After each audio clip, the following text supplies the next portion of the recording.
चल चल आता लवकर पोहोच ना.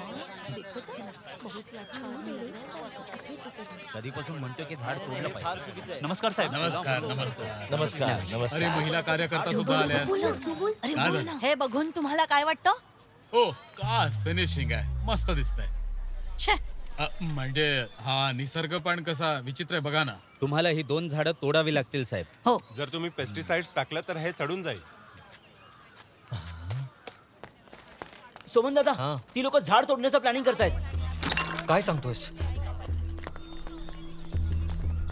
जर तुम्हा सगळ्यांची इच्छा असेल तर आपण हे झाड तोडून टाकूया. काय म्हणता सांगा लवकर. अगदी बरोबर. म्हणजे तुमचं म्हणणं आहे की ह्या झाडाचा फक्त एवढाच भाग आपण तोडायला पाहिजे. अहो की साहेब पण तेवढेच तोडली तर पुन्हा उगवेल. काय करायचं? बरं म्हणजे मुळासकट झाड काढणार आहे तुम्ही, हो ना? हा जर सोमन सर म्हणत असतील तर पूर्ण झाड हा, तोडू. बरोबर. सर एक गोष्ट सांगू, इतरांच्या बोलण्यावर डोकं हलवण्यापेक्षा स्वतःचे डोकं चालवा. अहो बंधुराज सोमन, लग्न झालेल्यांनाच बायकांच्या भावना कळतात समजलं. मला सांगा हे झाड बघून तुम्हाला काय वाटतं? हे कशा प्रकारे दिसतं? हे झाड तोडून टाकलं पाहिजे. इथे मुलं बायका ऑफिसर येत असतात म्हणून हे सर्टिफिकेटचं झाड तोडलंच पाहिजे. जर का असं काही असेल तर मी स्वतः जबाबदारी घ्यायला तयार आहे. काय म्हणताय? हा? खरंच? हा. बरं बघूया ना आपण. बघून घे मग. हो.